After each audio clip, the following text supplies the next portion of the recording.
Evet arkadaşlar, Oyun Kaptanı kanalımıza hoş geldiniz. Bugün Doktor Drink oyunu oynayacağız.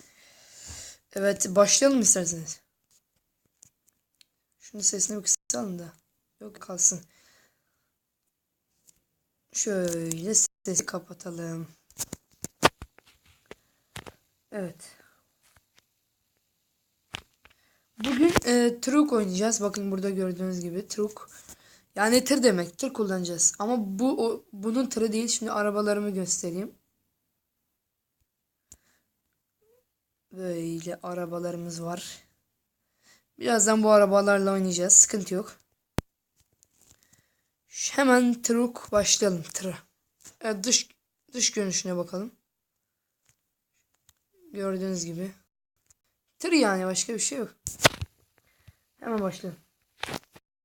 Evet bir dakika. Şurada gördüğünüz gibi onları mesela sağ şerit, sol şerit diye bir şey gösteriyor. Hoppa. Mesela en sol şerit diyor.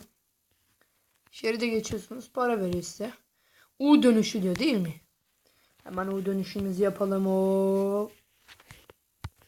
Ama çarpmamamız lazım ha.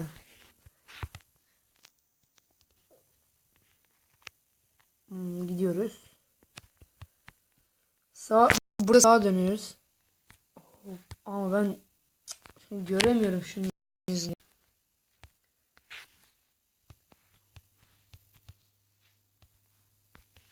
Tamam, gidelim.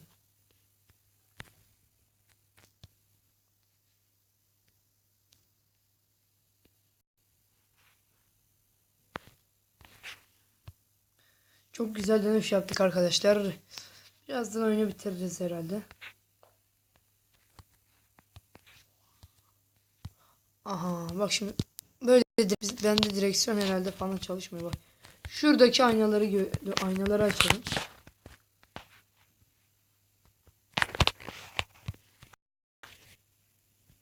Çarpmamamız lazım bu. Uzun tır yani.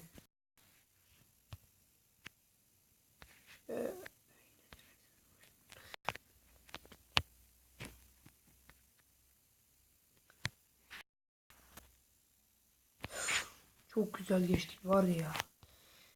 İşte burada oyun bitiyor. Ben oyunu bitirmeden şurada görüyorsunuz değil mi?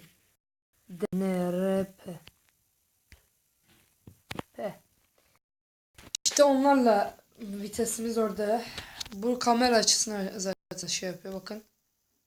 Şu oyunu bitirmek üzere. Şurası ne kadar zamanınızı kaldığını söylüyor. Gaz, fren, direksiyon işte böyle. Şöyle sinyal veriyorsunuz.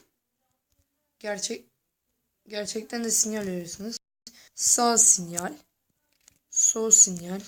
İşte böyle yani. O zaman oyunu bitirelim. Oo. Evet.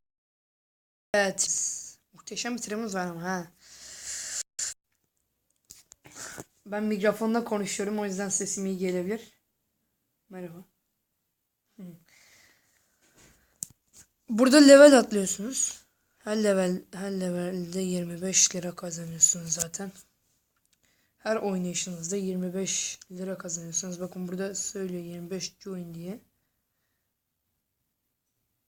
Evet, çıkalım.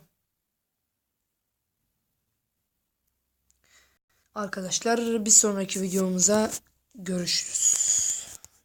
Bay bay.